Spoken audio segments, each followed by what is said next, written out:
All right, guys. So this is the one-day reading for the S&P 500 for Tuesday, December 7th, 2021. The date today is the 25th of November. It's Thanksgiving evening, and it's 9:25 p.m. I think I saw Ken. I think I saw you message like a message pop like right as I exited out. So if you want to resend that, I'll take a look. So Tuesday's overall behavior, pleasure. That was when I was just looking over again. Sometimes I catch something that there's like more to it than I'd seen before. So pleasure is bouncing. There's like a crest that's revisited. It's like a bearish like bouncing around, and there's a little crest that's revisited in there, but it is nullified. There's nothing. There's nothing like really on the timeline that relates to it. So in a lot of cases, it's not really that relevant. Behavior around the high for the day is going to be a selling from a peak to one resistance or support level, and then breaking through possibly for a little bit.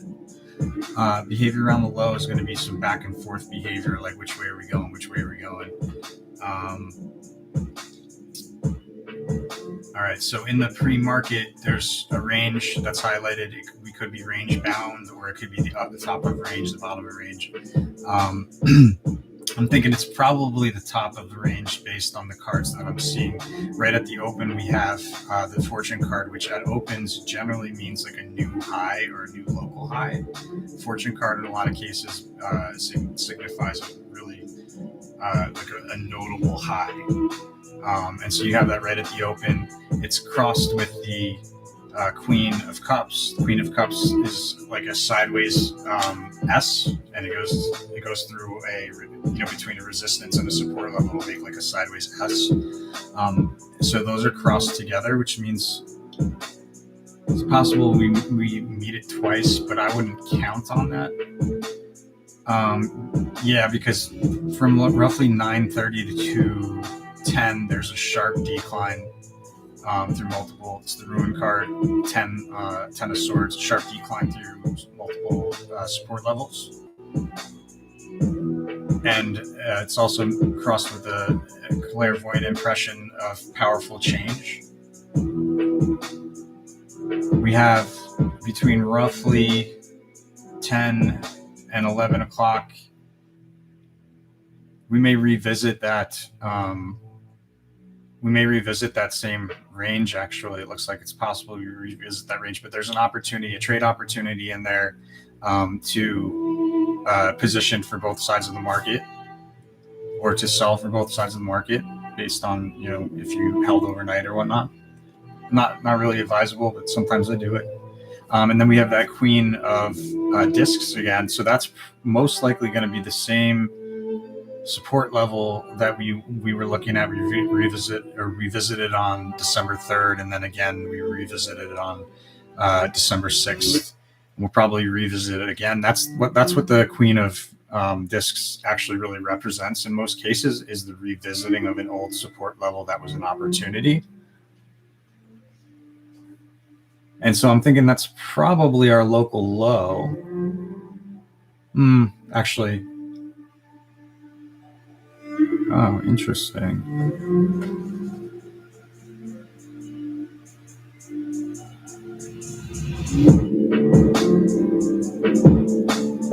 Okay, so the following day on the overview is the Ace of Swords. A lot of volatility.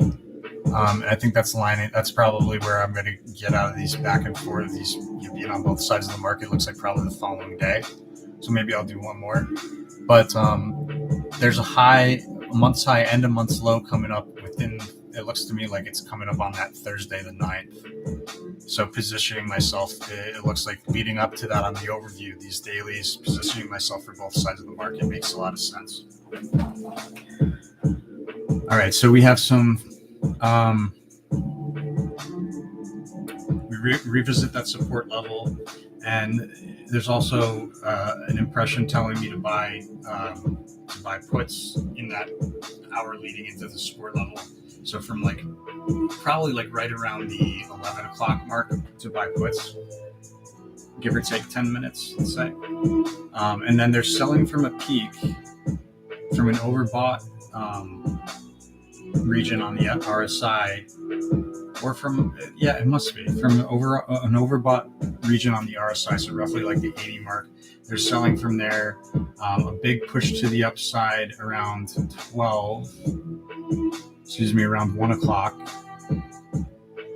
But that's followed by a breakdown around 2 o'clock, and then we have back and forth fluidity between like roughly 2 and 3 o'clock. But that, as we move towards the 3 o'clock hour, it becomes more volatile. In the last hour, there's a lot of volatility with a sharp dip in the midst of that volatility. A low correlation right at the close. It's also the Ace of Discs. So that's probably a sharp decline there. We have the Princess. Yeah.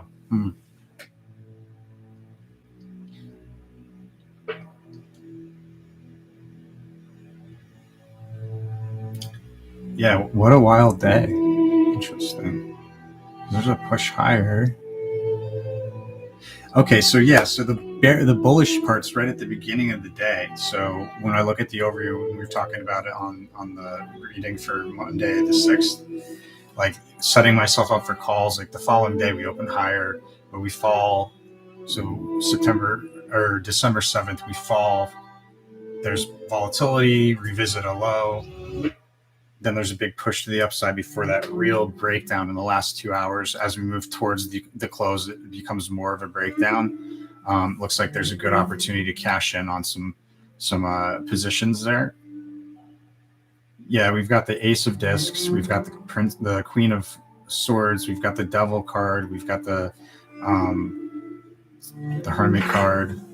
It's not looking good at the end of the day for Tuesday, December 7th, that's for sure. And overall, just so you know, the monthly for the theme for the month for December is the Ruin card. It's a very bearish indication. There's a fake out, some sort of fake out towards the very end of the day as well. Okay, that's December 7th, 2021. And yeah, so if you like this sort of stuff, like, comment, subscribe, guys. I know this is helping people. This is the real deal. It took me 20 years to figure this out. 20 years of hardship to figure this out.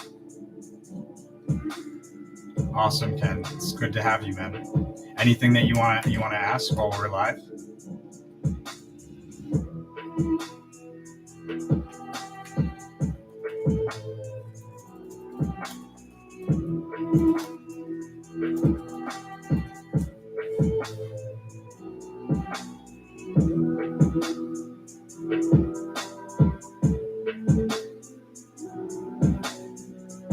So when I'm looking at these dailies, I could do a quick thing here.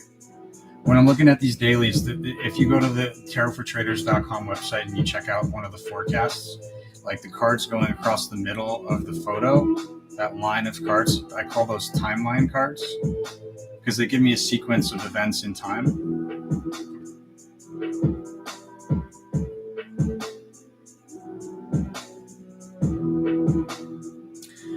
Do